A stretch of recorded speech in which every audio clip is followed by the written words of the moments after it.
Okay, let's keep factoring easy general trinomials. Let's take a look at another one. So we've got x squared minus 14x plus 24. Right, so again, I'm looking for two numbers that multiply to 24. I know that it's positive, so they both have to be the same sign. Right, when they're both the same sign, that means I'm going to have to add them. Right, so when they're the same sign, I use this to tell me what to do with those two numbers, and I'm going to get negative 14. All right, so again, let's just focus on this tail end first because there are fewer options here. So it could be 1 times 24, 2 times 12, 3 times 8, 4 times 6, no to 5, yes to 6. Since it's already in the list, then we're done. All right, so I'm looking for two numbers, one of these pairs, those are the only options for when I factor. Right, again, I'm going to do x and x because I have to split this in half. All right, so half goes in here, half goes in here. I'm looking for two things that multiply to 24. Their signs are the same because they ended up with a positive answer. All right, so it's either going to be both negative or both positive. Whoops.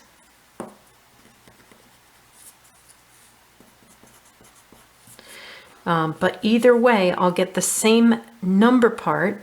It's just either going to be negative 25 or positive 25. For example, I'm just choosing that one at random.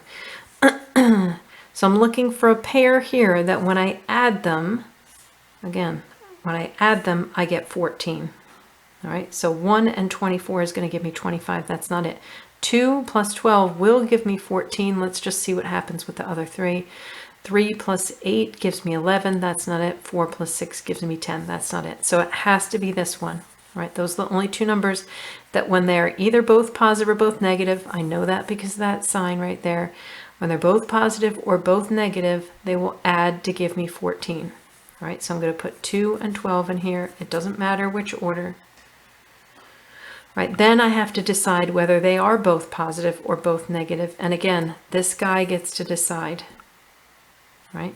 Because they're both negative, because this is negative, I have to be adding two negative numbers. I can't be adding two positives because then I'd get a positive 14. So this must be negative and negative.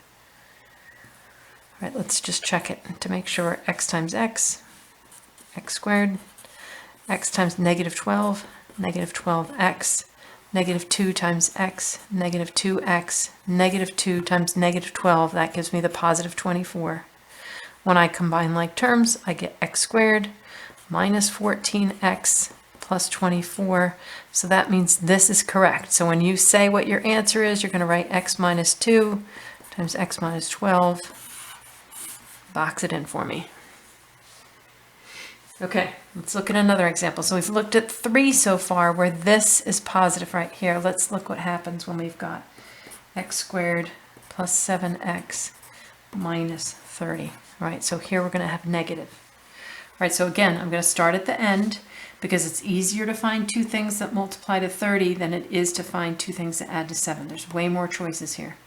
All right, so let's start with 30. And again, I'm going to ignore that sign because either way, whether I do positive, negative, positive, positive, negative, negative, it still has to be the same number part. So the two numbers that could multiply to 30 are 1 times 30, 2 times 15, 3 times 10, no to 4, yes to 5, 5 times 6. My next choice would be 6 since that's already in the list. That is a complete list. All right, I'm going to get set up here. I know I have to put an x and an x because I have to split that in two. All right, now I'm looking for two numbers. And again, notice that now this is a negative. The only way I could get a negative from multiplying these two terms right here is if one were positive and one were negative. All right, so again, let's start with this first one and just play around with it. If one's negative and one's positive, all right, when I get the answer, I actually have to subtract the two of them because they're opposite signs. So this is like 30 minus 1 gives me 29. If it were the reverse, this were positive and this were negative,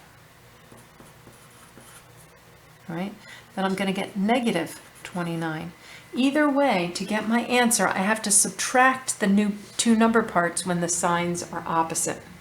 All right, so when I go back and I keep doing what I did before, remember I start by saying I'm looking for two numbers that multiply to 30. When it was positive, I said I'm going to add them to get 7.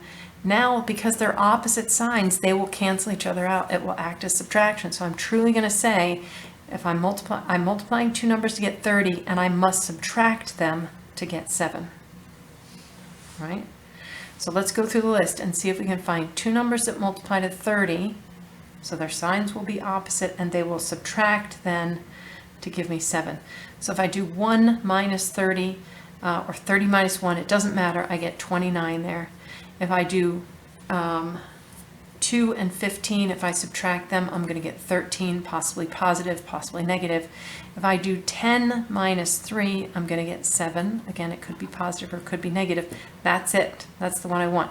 Here we could just double check. That's going to give us a 1. Right, when I subtract them. All right, so I know that the two numbers have to be 3 and 10. They multiply to 30, and when I add them, when I subtract those two numbers, 10 and 3, I get the 7. So let me put them in here, 10 and 3. All right, again, let's go back to the signs now.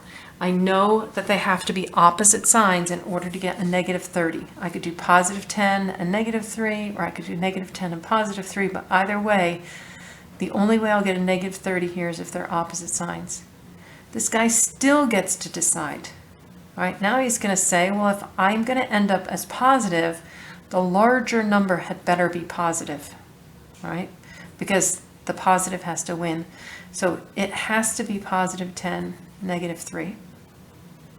All right, let's check it out and let me show you what would happen if I reverse the signs just so that you see that it actually makes a difference. This has to be the one that's the positive. Okay, so I'm going to multiply them out. X times x, x squared, x times negative 3, negative 3x, 10 times x, 10x, and 10 times negative 3 is negative 30. All right, I combine like terms, x squared. Now I get positive 10 and negative 3, which gives me that positive 7x I was looking for, minus 30, and that's exactly what we started with. So this is the correct factorization. All right, so when we would write our answer, this is really just the check to make sure it's correct, but the answer that we're looking for is that I factored it into x plus 10, x minus 3. Let me show you what would happen if you were to reverse the signs. Since subtraction is not commutative, it really makes a difference where you put them. So if I had done x minus 10 times x plus 3, right, if I put them in the wrong spot, when I check, I'm going to get x squared, I'm going to get positive 3x, I'm going to get negative 10x, and I'm going to get negative 30. So these two will both be fine still, right? But when I combine the like terms, the negative went to the wrong one because I end up with negative 7x minus 30 instead of positive 7x. So again, he's really in charge here in terms of where the sign goes, where the positive or negative goes when we end up with two opposite signs, because he's saying I need to be positive 7, therefore the larger number had to contribute the positive, right? So don't do it just willy-nilly. You have to make sure that you put it in the right spot. Okay, let's do one more like these, and then I'll stop this video and we'll switch over to the workbook. So one more. I've got x squared minus 4x minus 45. So again, I'm going to start at the end and I'm going to say I'm looking for two numbers that multiply to 45. Right? So 1 and 45. No to 2. Yes to 3. 3 goes into it 15 times. No to 4, it's odd. Yes to 5. 5 times 9. No to 6. Again, the rule for 6 is both 2 and 3 have to go into it. Only 3 went into it. No to 7, because I know that 7 times 6 is 42 and 7 times 7 is 49. It skips right over it. No to 8. Yes to 9. That was already in the list, so this is it. That's the only possibility. The only 3 possibilities. All right, so I know that I've got to start like this, x and x. If I want to end up with a 45, I must choose one of these pairs. This tells me that the signs of these two numbers in each of the pairs must be opposites. If they're not opposites, I'm going to get a positive 45. All right, so they're opposite. So I'm either going to have something like a -1 and a positive 45, or +1 and a negative 45. Either way, because they're opposites, there will be a canceling out, and we really end up subtracting the number parts. All right, so we would get 44 here, or -44. So we say I'm looking for two things that multiply to 45 that subtract to give me 4. All right, so let's go through the list and see which one of these doesn't. 45 minus 1, no, that gives me 44, that's too big. 15 minus 3 gives me 12, no, I'm looking for 4.